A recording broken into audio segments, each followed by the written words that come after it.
मैंने थोड़े टाइम पहले वीडियो डाला था कि अगर आपका बेटा आपको कहता है कि गर्लफ्रेंड है उसकी, तो आपको उसके साथ कैसे कॉन्वर्जेसन करनी चाहिए। और अब मैं ये वीडियो उन पेरेंट्स के लिए डाल रही हूँ जिनकी बेटियाँ हैं और जिनको या तो एक्सीडेंटली पता चला है या तो बेटियों ने बताया है कि उसका एक बॉयफ्रेंड है। ये बेटियाँ 13, 14, 15 या 18 की एज की, कोई भी एज ग्रुप में हो सकती हैं।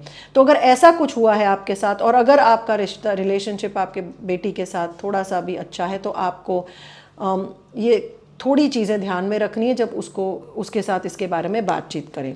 सबसे पहले तो इसके बारे में बातचीत करनी चाहिए। ये ऐसी कोई चीज़ नहीं है जिसको आपको छुपाना है, जो एक सीक्रेट बनानी है, या जिसको आप घुस-पुस करके सबसे बहुत कुछ बुरा हो गया है ऐसा कुछ उसको ट्रीट करना है। आपको इसके बारे में बातचीत ज़रूर करनी है, पर आपको जैसे ही पता चले आपको कोई एक्सट्रीम रिएक्शन नहीं दिखाना है। एक एक्सट्रीम रिएक्शन है जब आप बहुत ही ओवर रिएक्ट करते हो कि अरे इतनी छोटी उम्र में कैसे बॉयफ्रेंड हो गया, अभी तो तुम्हारी उम्र पढ़ने लिखने की है, ऐसा कुछ कैसे कर सकती हो तुम, हमारी नाक कटवाओगी तुम, हमारे परिवार में किसी ने ऐसा नहीं किया है, वगैरह वगैरह। चाहे जब हम बहुत ड्रामा क्रिएट करते हैं तो वो एक एक्सट्रीम रिएक्शन हो गया है। अगर ऐसा रिएक्शन दिया तो आपका बच्चा तो बिल्कुल ही आपके साथ कुछ भी शेयर नहीं करेगा और सारी अपनी एनर्जी आपसे चीज़ें छुपाने में लगा देंगे। दूसरा रिएक्शन ऑपोजिट है, जब आप कहते हो अरे वाह तुम्हारा बॉयफ्रेंड है, ओहो बहुत अच्छा है, चलो अभी हमारी तो चिंता ही ख़त्म हो गई, अभी तो तुम्हारा हैप्पी एवर आफ्टर हो जाएगा और अभी इससे तुम ही शादी कर लेना, बहुत खुशी हुई हमें, वगैरह वगैरह। तो उसको एनकरेज भी नहीं करना है।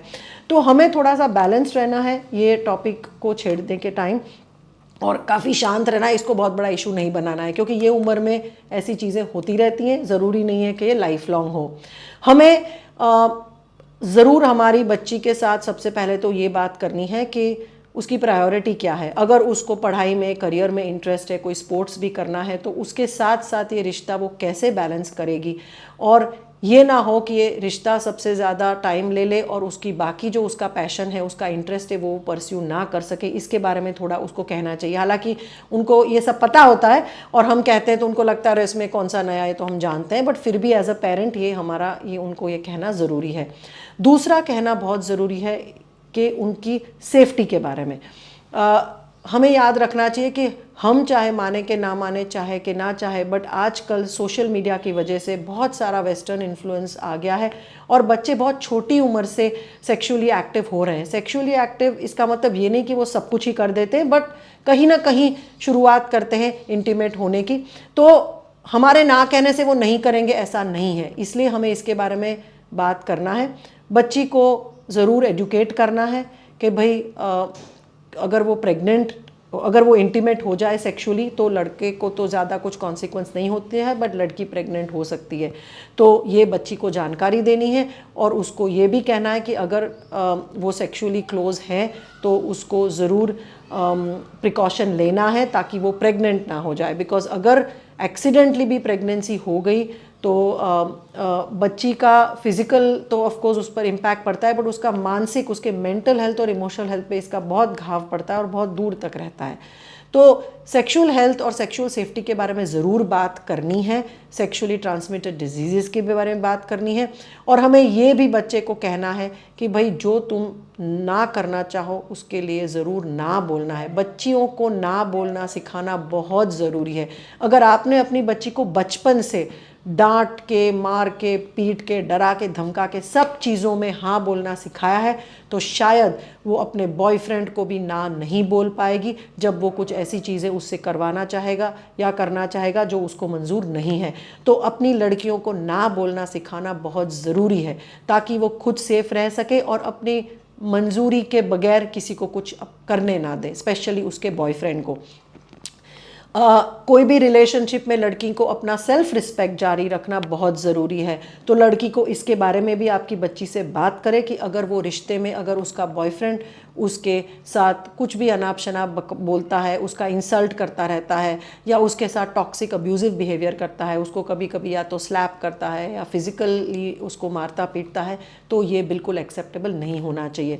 पर मैं ये ज़रूर कहूँगी कि अगर आपके घर में ही ऐसा माहौल है, जब अगर घर में मियाँ बीवी के बीच आपकी लड़ाइयाँ हो रही हैं या आपने बच्चे को बहुत रेगुलरली फिज़िकली मारा पीटा है, तो बच्चियाँ ये नॉर्मलाइज़ करना शुरू कर देती। उनको लगता है कि ऐसा तो होता ही है, ये कॉमन है, और फिर इसी वजह से उसका बॉयफ्रेंड जब ये करेगा तो भी वो करने देगी। तो पहले अपने आप को सुधारना है, पर एट द सेम टाइम अपनी लड़की को इसके बारे में ज़रूर एजुकेट करना बहुत ज़रूरी है। अगर आप ये चीज़ों के बारे में कंफर्टेबली बात ना कर सको तो कोई भी ओल्डर कज़िन हो या कोई आपका रिश्तेदार हो या कोई मेंटर हो, गाइड हो, या कोई नहीं है तो कोई थेरेपिस्ट या काउंसलर के पास भेजो, ताकि वो आपकी बच्ची को इन सब चीज़ों के बारे में बता सके। और अगर आपके बच्ची को भी कोई क्वेश्चंस है सेक्सुअलिटी के बारे में, सेक्सुअल इंटीमेसी के बारे में, प्रिकॉशंस के बारे में, तो वो उसके साथ ज़्यादा आराम से बात कर सकती है।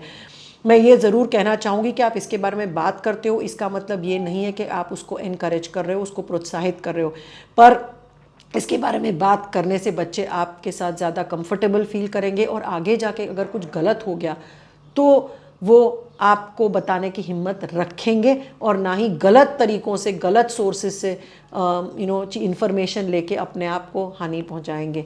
तो ये चीज़ें थोड़ी ध्यान में रखनी है। ये भी समझना ज़रूरी है कि अगर आपकी बच्ची को कोई बॉडी इमेज इश्यूज़ हैं या उसका आत्मविश्वास बहुत कम है, उसका सेल्फ वर्थ लो है, तो जाहिर है कि जो पहला लड़का उसको थोड़ा सा भी ध्यान देगा, वो लड़के के लिए सब कुछ करेगी। तो बच्चियों को हमें आत्मविश्वास उसका बढ़ाना है, इसके बारे में भी वार्न करना है। अगर आपको लग रहा है कि आपकी बच्ची इस वजह से एक गलत लड़के के साथ है या हो सकती है, तो इसके बारे में बातचीत करनी है। हमें उसका इंटरोगेशन नहीं करना है, हमें डिटेक्टिव नहीं बनना है, हमें उनको स्पेस ज़रूर देनी है, बट स्पेस देते देते हमें ज़रूर ये बातचीत चालू रखनी है। एक बार की अगर आपको लग रहा है कि अभी नहीं ठीक से बच्ची को समझ में आया है, तो थोड़े 5-6 महीने बाद और दोबारा भी बात कीजिए, बट एक कम्युनिकेशन चालू रखिए। देखिए, हम अगर हमारे बच्चों को ये सब चीज़ों के बारे में कुछ करने के लिए मना भी करेंगे, डरा के धमका के घर पे बिठा देंगे, तो इसकी गारंटी नहीं है कि वो ये सब चीज़ नहीं करेंगे। तो उससे अच्छी ये स्ट्रैटेजी है कि आप उनके साथ कम्युनिकेशन जारी रखें, बातचीत जारी रखें, ताकि वो जो भी करे सोच समझ के करें, आपके साथ रिबेल करने के लिए ना करें। कई बार लड़कियों में ये बहुत मैंने देखा है कि माँ बाप जिन्होंने लड़कियों को बहुत मारा पीटा धमकाया है, उनके साथ बदला लेने के लिए ये लड़कियां गलत रिश्तों में आ जाती हैं। और कई बार माँ बाप को दुखी देख के उनको एक किस्म का एक रिवेंज मिलता है, उनको लगता है कि इससे उनका खुद का दुख कम होगा। तो ये सारी थोड़ी टॉक्सिक बिहेवियर्स देखने को मिलती है जब ऐसे परिवार है जहाँ पे बहुत सारा अब्यूज़ है। पर मेरा तो लास्ट में मैं यही कहूँगी कि अगर ऐसा कुछ आपको पता है आपकी बच्ची के बारे में, तो बस सिर्फ बातचीत करिए, कम्युनिकेट कीजिए। और अगर आपको कोई डिस्कम्फर्ट है इसके बारे में, ये सब चीज़ों के बारे में बात करने में, तो पहले वो आप सॉल्व कीजिए और फिर बच्चों के साथ बात कीजिए। मेरे खुद की बेटी और बेटा दोनों हैं, और दोनों के साथ मैंने ये कॉन्वर्जेशंस किए हैं जब वो 13-14 साल के थे, और हर 1-2 साल में जैसे वो बढ़ते गए हैं, हमने ये कॉन्वर्जेशंस चालू रखे हैं जब तक हमें ना लगे कि इनको समझ आ गया है। तो बस मैं यही कहना चाहूँगी, अगर आपके कोई और विचार हैं, कोई और आइडियाज़ हैं, तो ज़रूर कमेंट्स में लिखिएगा, ताकि बाकी पेरेंट्स को भी हेल्पफुल रहें।